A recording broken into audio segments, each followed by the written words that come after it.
ECHO stands for Education and Care Horse Outreach. It started all because of this huge and debilitating drought that we're having.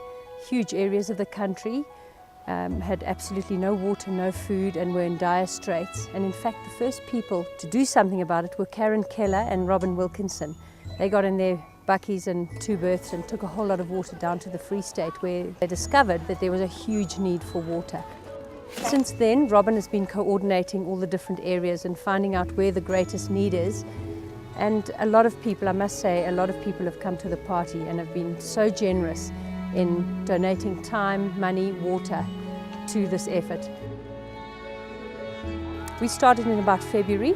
Was our first trip. We were just going to do 1 load of water, which we did. Jean Sonderup and myself went in my truck and we delivered a huge load of water to Stainsrus. It was just one of the places that Robin said was hardest hit, and so we decided to go there.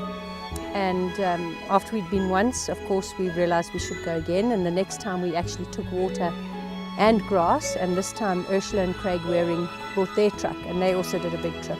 Dominic, I know Dominic Alexander's done a couple of trips with his truck, and the Neils have done some trips with their trucks, delivered food and water. And I must say the horse population and our horse community have been fantastic in helping.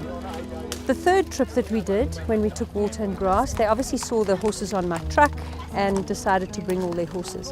Now that became a whole nother story. That's what started ECHO, in fact, because we decided we needed to help them with their horses. Their feet, their tack, all that kind of thing was just horrendous, because obviously if people are really poor, the first things that suffer are the animals. And I must say the riding community has been great in donating old tack, donating grass, money, water and everything. And so every time we go, we try and help the community with their animals and obviously give them water and grass at the same time. Our base in Stainsrus, where we've been doing all this each time, is at the local church, and Arnold, who's the pastor there, has been fantastic in his organization and arranging for all the people to be there on the dates that we arrive. And he's also been controlling everything, because it's a little bit of it could be a free-for-all when you arrive there with lots of water and food, because there's definitely a huge bush telegraph, because we arrive there and within half an hour there are hundreds of people and animals. And the pastor's been fantastic in keeping the organization correct.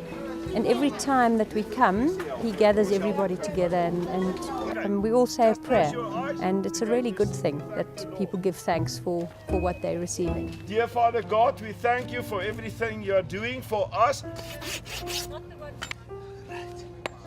About the 3rd or 4th time we went, we decided to take some farriers as well, because the horses' feet were really, really bad. Clearly they'd had no attention, because the guys don't have the opportunity to go to farriers and things like that. And Temba Messina was fantastic. He was our first farrier, and Temba has done the most wonderful job. He works like a Trojan and spends the whole day bending over and doing horses' feet. It's one of the first times probably that she's ever been done, so she's a little bit not too sure about what we're doing. On our 4th trip, Wayne Dale and his brother-in-law, Hunters, offered their services to come and do the horses' teeth. And I must say that was a fantastic thing, because as much grass as we give them and food that we give them, if they can't eat it properly, it's worthless to them. And Wayne and Hunters were fantastic. And Eric, who's Wayne's assistant, he was absolutely brilliant. All 3 of them worked like Trojans again, and they did, I don't know how many. In fact, Wayne will know how many horses' teeth he did, and they were in a really, really bad way. He in fact got one of the ladies who was there, one of the ladies who runs the township there, to actually stick her hand inside one of the horses' mouths and feel how sharp the teeth were. And we are doing education, and it was a huge thing, and she was really, really amazed at what the horses' teeth felt like before and after Wayne had done them. So it was a big thing. She could tell the guys exactly what she'd felt and why the horses' teeth had to be done and why it was necessary to have the horses' teeth done. So that was a big plus for us. One of the big things, there are a lot of riding horses there. They use the horses to go and fetch the cattle, they use them to go and fetch water. So that's really their basic means of transport.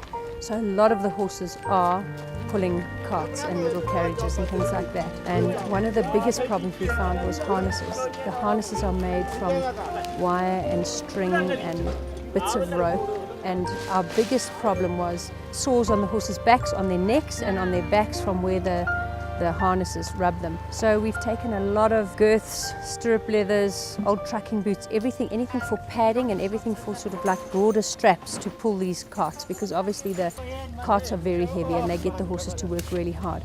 So the biggest thing we had last time was Craig Waring and Dave Miller, and also Carl from Ludwig. They were our 3 harness makers. They jerry-built harnesses from everything they could find. Our biggest thing was cable ties. Everything was cable tied to something else.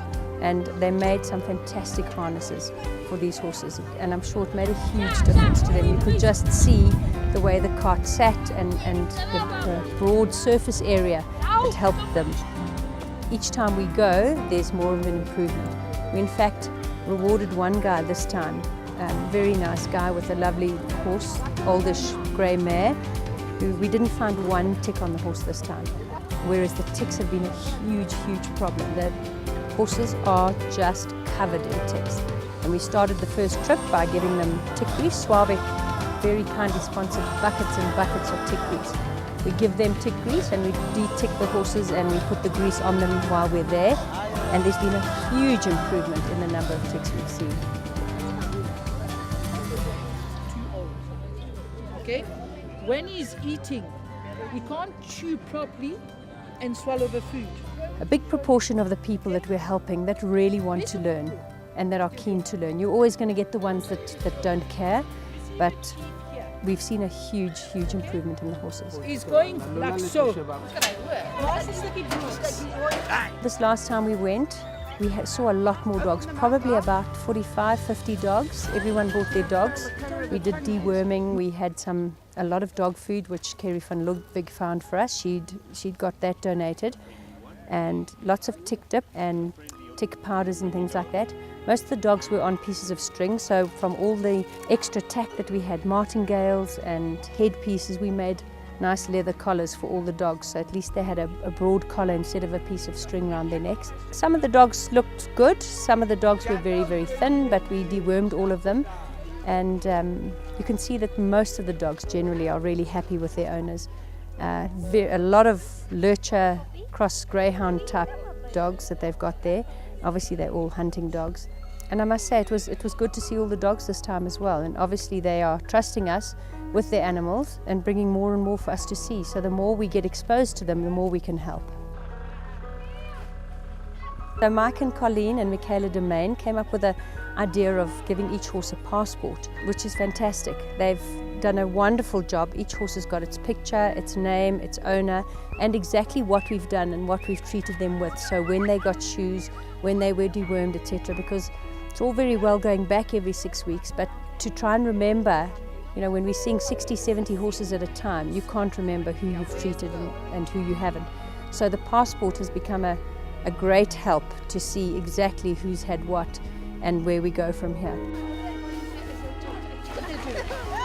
We're going to continue with this outreach program and try and add other towns and other places in need to what we're doing. And we're so grateful to the horse community for all the donations. Everybody has been so great in donating numbers and tack and food and wound ointments and things like that.